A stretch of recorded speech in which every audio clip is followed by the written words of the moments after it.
दिशा classes में आपका स्वागत है। आज हम लोग क्लास 12th बिहार बोर्ड के हिंदी के पहले चैप्टर में से ऑब्जेक्टिव को देखेंगे। ऑब्जेक्टिव बहुत महत्वपूर्ण प्रश्न होता है, या तो वो सही या तो सीधे गलत होता है। इसलिए हम लोग बिना ज़्यादा बात किए हुए सीधे हम लोग एक पाठ बातचीत जो पाठ है उस पाठ के ऑब्जेक्टिव प्रश्नों को देखेंगे। आइए हम लोग सबसे पहले देखते हैं। पहला प्रश्न हमारा है, बालकृष्ण भट्ट की रचना बातचीत क्या है। बालकृष्ण भट्ट की जो रचना है बातचीत वो क्या है, ये क्या है। ऑप्शन दिया गया है, एकांकी है, कहानी है, यात्रा संस्मरण है या ललित निबंध है। तो इस चैप्टर में बातचीत के ऊपर ही सभी चीजें लिखी गई हैं एक निबंध के रूप में, इसलिए इसका आंसर डी ललित निबंध हो जाएगा। तो बातचीत क्या है, ललित निबंध है। इसके बाद हम लोग सेकंड प्रश्न की ओर जो बढ़ते हैं। हमारा दूसरा प्रश्न है कि बालकृष्ण भट्ट किस युग के निबंधकार हैं। जो बालकृष्ण भट्ट कवि हैं, लेखक हैं, वो किस युग के निबंधकार हैं। तो यहां हमें 4 ऑप्शन मिल जाते हैं।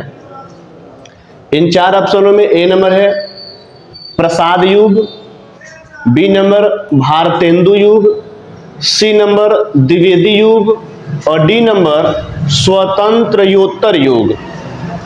ये 4 ऑप्शन है। इन चारों ऑप्शन में जो ऑप्शन बी है भारतेंदु युग वो हो जाएगा सही। यानी कि बालकृष्ण भट्ट जो थे वो किस युग के कवि थे, भारतेंदु युग के कवि थे। किस युग के कवि थे, भारतेंदु युग के कवि थे। आगे हम लोग चलते हैं तीसरे प्रश्न की ओर। तीसरा प्रश्न हमारा है कि मनुष्य के बातचीत का उत्तम तरीका क्या है। यानी आप मानव हैं तो आपके बातचीत का उत्तम तरीका क्या हो सकता है। ऑप्शन दिया गया है विद्वतापूर्ण बात करना, बी नंबर तर्कपूर्ण बात करना, सी नंबर भीड़ से बात करना और डी नंबर आत्मीयता से बातचीत करना। यानी कि अगर आप स्वयं से बात करते हैं तो बातचीत का वही असल उत्तम तरीका है। ऑप्शन डी नंबर आपका हो जाएगा आत्मीयता से बातचीत करना।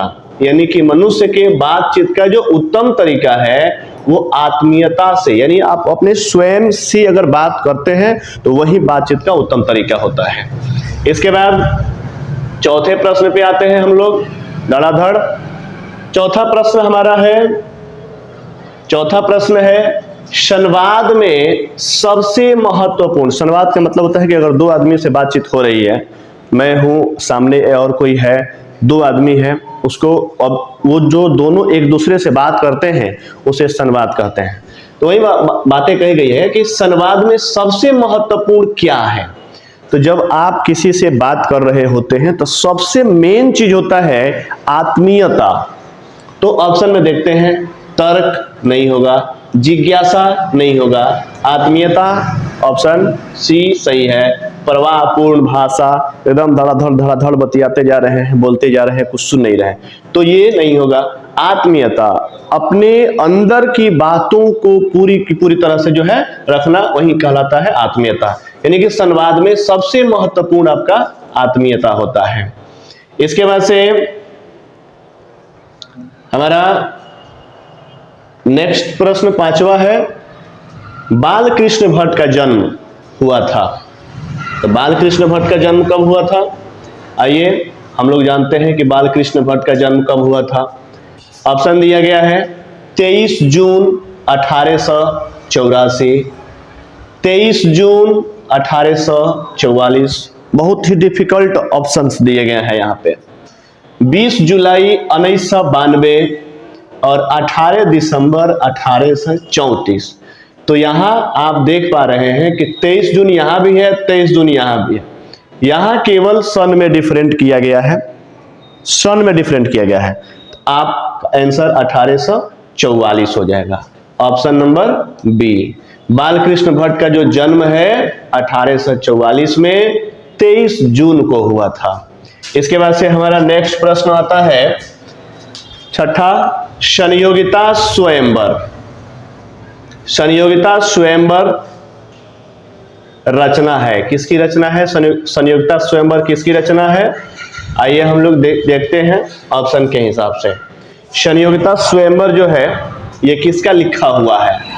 तो सबसे पहले है बालकृष्ण भट्ट का लिखा हुआ है, दूसरा है प्रताप नारायण मिश्र का लिखा हुआ है, श्रीनिवास दास का लिखा हुआ है, या मैथिली शरण गुप्त का लिखा हुआ है। तो आपका आंसर हो जाएगा बालकृष्ण भट्ट। ये संयोगिता स्वयंवर जो है एक पुस्तक है, एक किताब है जिसके लेखक बालकृष्ण भट्ट हैं।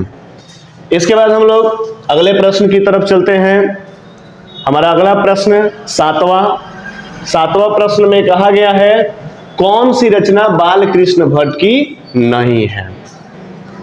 यहां पर 3 ऐसे प्रश्न हैं जो बालकृष्ण भट्ट के द्वारा रचित है, एक ऐसा है जो बालकृष्ण भट्ट के द्वारा रचित नहीं है। इसमें से कौन सा है? आइए ऑप्शन जानते हैं। नूतन ब्रह्मचारी, दूसरा 100 अजान एक सुजान, तीसरा सद्भाव का अभाव, और चौथा परीक्षा गुरु। तो इसमें ऑप्शन नंबर डी हो जाएगा जो बालकृष्ण भट्ट के द्वारा रचित नहीं है। तो जो नहीं है वही आंसर होना था, तो आपका ऑप्शन नंबर डी सही हो गया। आगे हम लोग चलते हैं।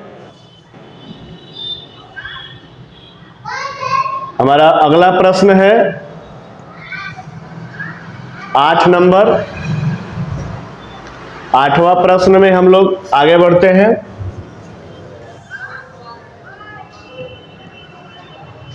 8वां प्रश्न है हमारा कौन सी रचना बालकृष्ण भट्ट की है? एकदम नॉर्मल टॉपेस्ट इजी प्रश्नों में एक। इसमें से कौन सा ऐसा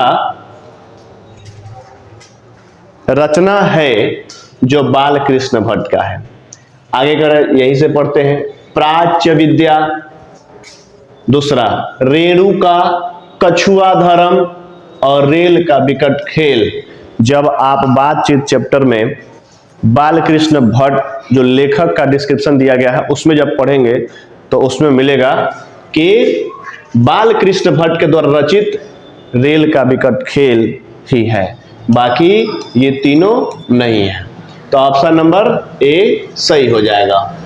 नेक्स्ट हम लोग 9 नंबर सवाल पे चलते हैं। बालकृष्ण भट्ट ने कौन सा मासिक पत्रिका निकाला था? बालकृष्ण भट्ट जो थे मासिक पत्रिका अनेक प्रकार के होते हैं। एक होता है दैनिक पत्रिका जो प्रतिदिन छपता है, एक होता है साप्ताहिक पत्रिका जो एक सप्ताह में एक बार छप के आता है, और एक होता है मासिक पत्रिका जो महीना में एक बार आता है, और एक होता है वार्षिक पत्रिका वो साल में एक बार आता है। तो उसी तरह से मासिक पत्रिका, कौन मासिक पत्रिका इन्होंने निकाला था? बालकृष्ण भट्ट ने कौन सा मासिक पत्रिका को निकाला था? Option A Pratap, option B कह रहा है करमवीर, ऑप्शन सी कह रहे हिंदी प्रदीप, और ऑप्शन डी कह रहे ज्योत्सना। तो आपका आंसर हो जाएगा हिंदी प्रदीप। ये बहुत ही महत्वपूर्ण प्रश्न है। यह बार बार 2019, 20, 21 और 24 यहां तक ये लगातार प्रश्न पूछे जाते हैं कि बालकृष्ण भट्ट के द्वारा कौन सा मासिक पत्रिका निकाला जाता था, या प्रश्न को ऐसे भी घुमाया जाता है कि हिंदी प्रदीप, सीधे दे देगा हिंदी प्रदीप जो पत्रिका था, हिंदी प्रदीप जो पत्रिका है, इस पत्रिका को कौन निकालते थे या इसका संपादक कौन था? इसका संपादक कौन था? तो आपका आंसर हो जाएगा बालकृष्ण भट्ट। आपका आंसर हो जाएगा बालकृष्ण भट्ट। इसको ध्यान में रखेंगे, बहुत महत्वपूर्ण प्रश्न है, इसलिए इसको ध्यान में रखना है। 11 नंबर प्रश्न पे आते हैं। बालकृष्ण भट्ट यानी कि बातचीत किस विद्या की रचना है, यह भी बहुत महत्वपूर्ण है। वेरी वेरी इंपॉर्टेंट प्रश्न है। लगातार अब इंपॉर्टेंट प्रश्नों का, वेरी इंपॉर्टेंट प्रश्नों का जो है श्रृंखला शुरू हो गया है।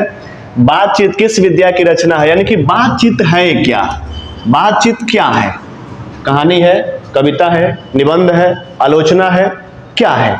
तो आइए हम समझते हैं। ये करे आलोचना है, ये करे गीत है, ये करे शोध है, ये करे निबंध है। तो आ गया निबंध है। निबंध भी अनेक प्रकार के होते हैं। तो अगर यहां पर निबंध के प्रकार में भी पूछ देगा तो आपका आंसर हो जाएगा ललित निबंध। क्या हो जाएगा? ललित निबंध। ये हो जाएगा ललित निबंध। अगर निबंध ऑप्शन में नहीं दे और ललित निबंध दे तो आपका आंसर ललित निबंध ही होगा। इसलिए इस बात को पॉइंट नोट कर लेंगे। हमारा अगला प्रश्न है रॉबिन्सन क्रूसो। यहां पर टाइपिंग में थोड़ा सा मिस्टेक है।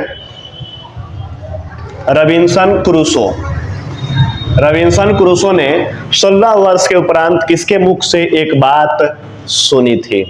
यानी कि 16 वर्ष तक उसने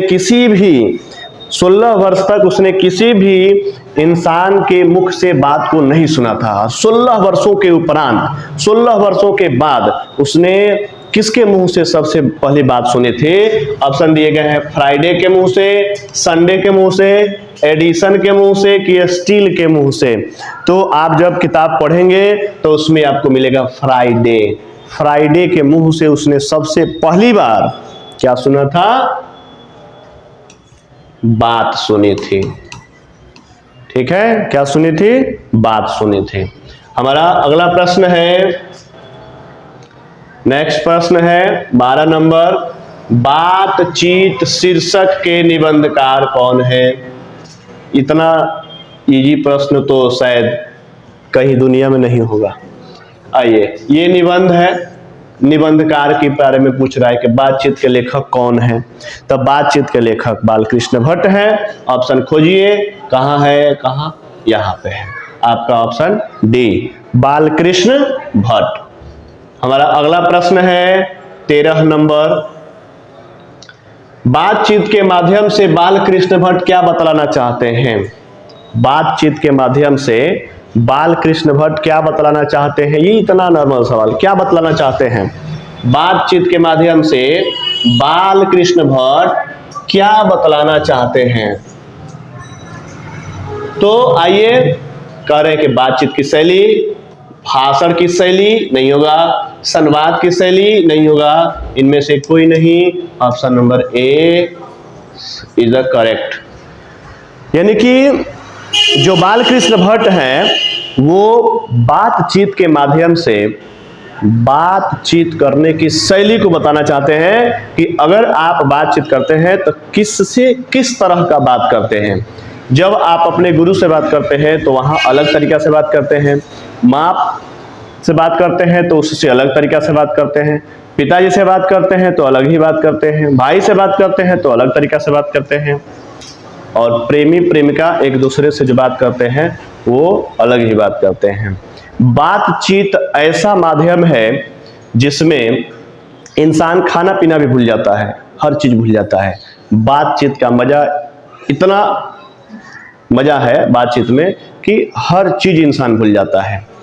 यानी कि आपका यहां आंसर हो जाएगा बातचीत की शैली। हमारा अगला सवाल है 14 नंबर प्रश्न।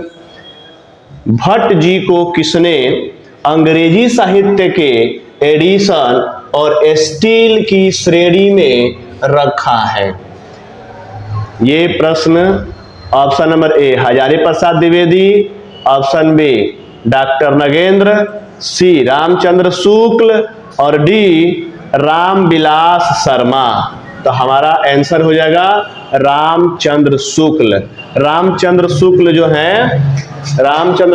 जो है यह हिंदी साहित्य के बहुत ही महान लेखक हैं, बहुत ही महान कवि हैं। ये कहते हैं कि जो बालकृष्ण भट्ट है, भट्ट जी जो है वो अंग्रेजी साहित्य में जो एडिशन और स्टील इंग्लिश लिटरेचर यानी अंग्रेजी साहित्य के दो ऐसे महान लेखक हैं जिनका नाम, एक का नाम एडिसन है, एक का नाम स्टिल है। इन दोनों से तुलना किसका कर दिए?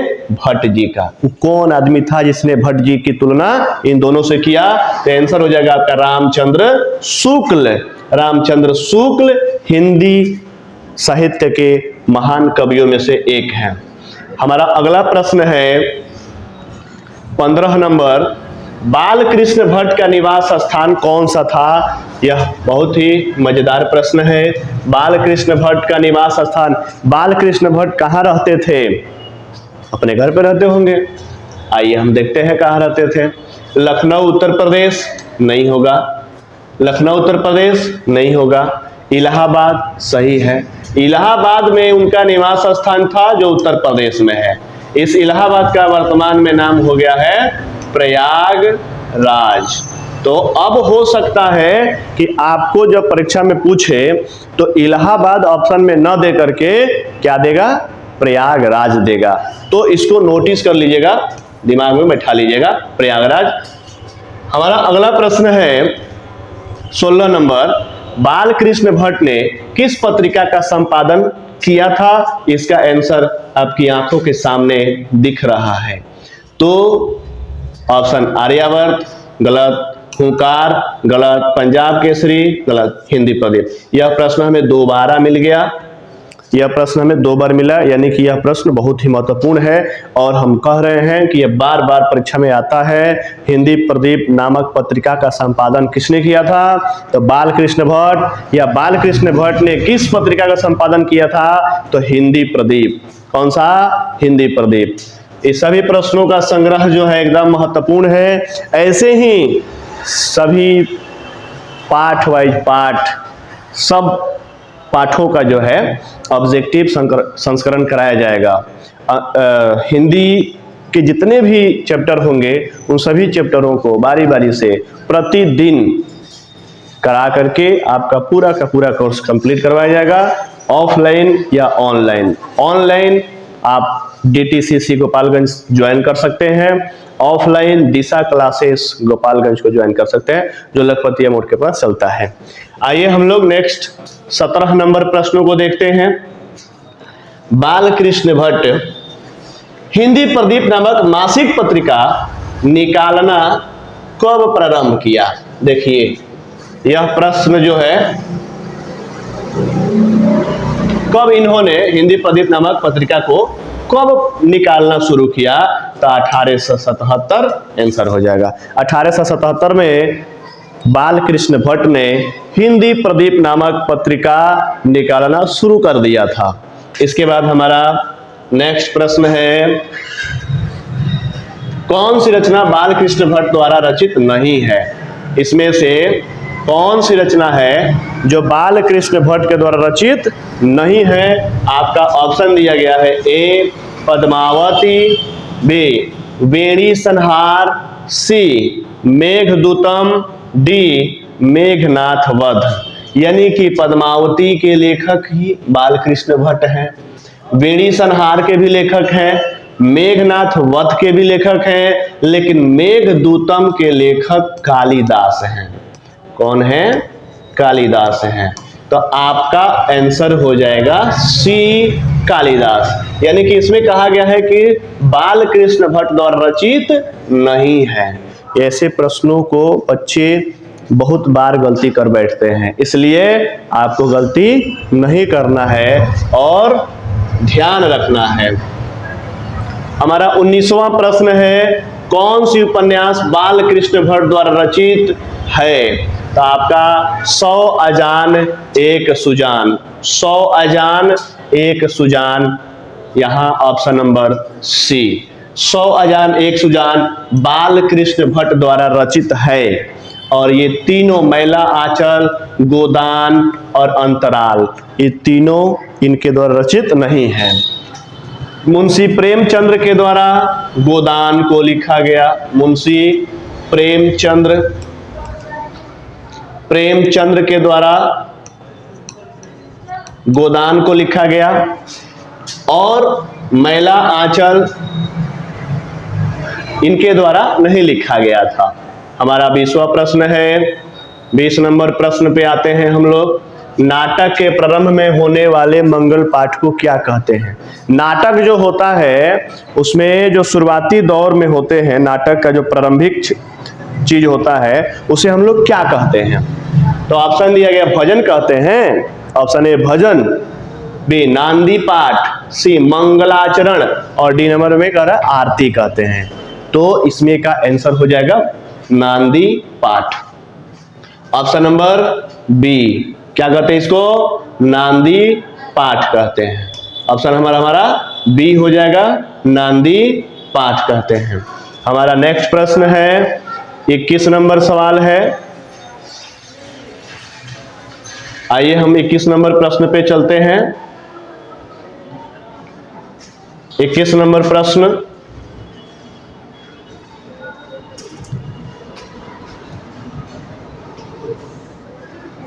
इक्कीस नंबर प्रश्नों पे हम आ रहे हैं।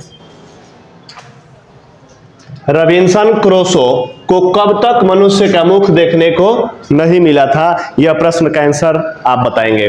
चलिए, ऑप्शन ए 10 वर्ष, 12 वर्ष, ऑप्शन सी 16 वर्ष, ऑप्शन डी 18 वर्ष, ऑप्शन सी 16 वर्ष। इसके पहले भी हमें प्रश्न मिल चुका है कि 16 वर्षों के उपरांत किसे बातें सुनने को नहीं मिली थी, तो आंसर हो जाएगा 16 वर्ष तक। हमारा 22वां सवाल है, बोलने से ही मनुष्य के रूप का साक्षात्कार होता है। यह बात किसने कहा था? जब तक इंसान बोलेगा नहीं तब तक उसके रूप का साक्षात्कार नहीं होगा।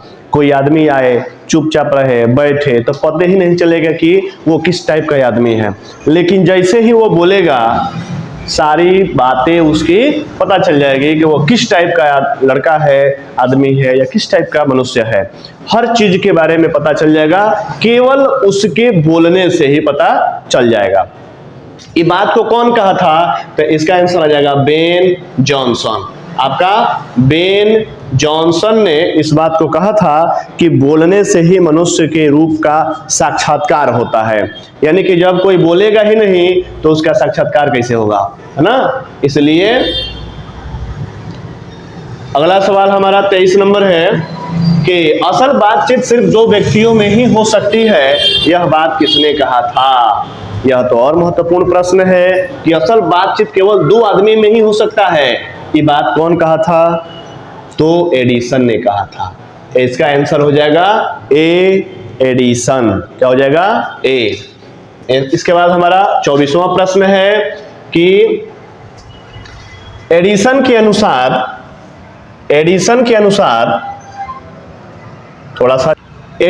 अनुसार असल बातचीत कितने लोगों के बीच हो सकती है? तो असल बातचीत तो केवल 2 व्यक्तियों में ही हो सकती है। अगर 2 व्यक्ति से अधिक हुए तो वह बातचीत नहीं रह जाती है। वहां पर बात एक दूसरे को मूर्ख बनाने वाली काम होने लगती है। तो जब 2 आदमी होते हैं तभी एक दूसरे के सामने अपने दिल को खोलते हैं, पूरा खुल के बात करते हैं। तो असल बातचीत कितना व्यक्ति में हो सकता है? 2 व्यक्ति में हो सकता है। ऑप्शन है 2, 3, 4, 5। तो इसका आंसर हो जाएगा 2 व्यक्ति, ऑप्शन ए में। हमारा 25वां प्रश्न है, बातचीत से मन किस प्रकार का हो जाता है?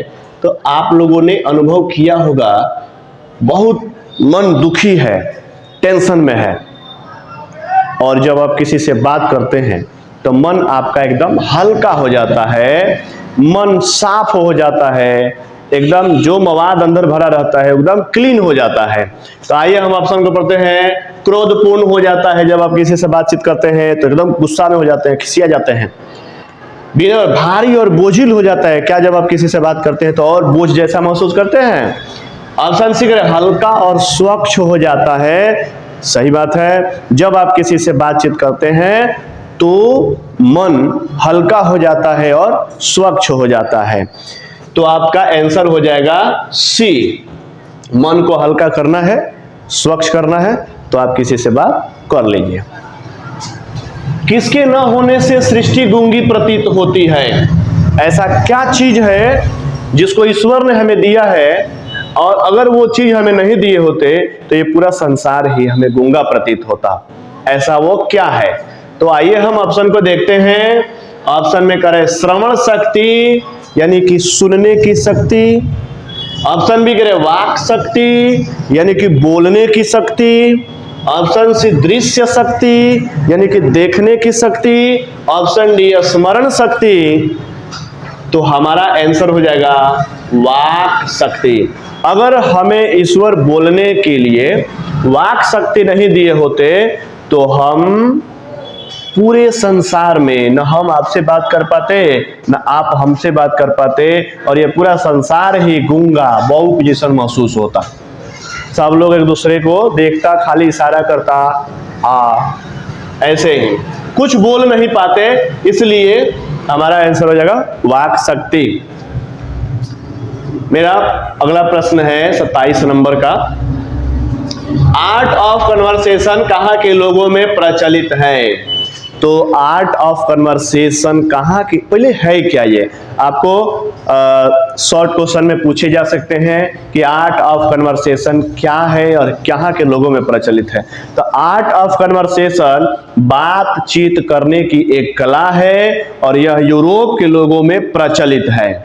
आइए ऑप्शन देखते हैं। तो कहाँ? अफ्रीका में गलत, भारत के गलत, यूरोप के सही, कनाडा के गलत। हमारा आंसर मिल गया यूरोप के। कहाँ के लोगों में प्रचलित है? तो यूरोप के लोगों में प्रचलित है। आपका आंसर करेक्ट हो गया। हमारा 28वां प्रश्न, बाल कृष्ण किस काल के रचनाकार हैं? जो भट्ट जी हैं, बाल कृष्ण भट्ट जी, वो किस काल के रचनाकार हैं? इस प्रश्न का जवाब आप दमखम लगा करके दीजिए। बाल कृष्ण भट्ट आदि काल के हैं, गलत है। भक्ति काल के हैं, एक भी भक्ति काल का इनको जो है कुछ नहीं मिला है। रीति काल के हैं, गलत है। ऑप्शन आधुनिक काल के हैं। किस काल के हैं? आधुनिक काल के हैं। आपका आंसर ये भी आई है। एकदम महत्वपूर्ण प्रश्नों में से एक प्रश्न यहां निकल करके सामने आया है। कौन सा? कि बाल कृष्ण किस काल के रचनाकार हैं? तो आपका आंसर हो जाएगा, आपका आंसर हो जाएगा आधुनिक काल के। यही 28 प्रश्नों का संग्रह रहा। इसके बाद कल फिर से दूसरे चैप्टर में से जिस चैप्टर का नाम है उसने कहा था, लहना सिंह सूबेदारनी के जो प्रेम संबंधों का है उन पर चर्चा किया जाएगा। पहले मैं ऑब्जेक्टिव सीरीज को करा रहा हूं। ऑब्जेक्टिव कराने के बाद से मैं लगातार सब्जेक्टिव कराऊंगा और संपूर्ण तैयारी आपको दिशा क्लासेस में मिल जाएगी। धन्यवाद, बहुत बहुत धन्यवाद आप लोगों का।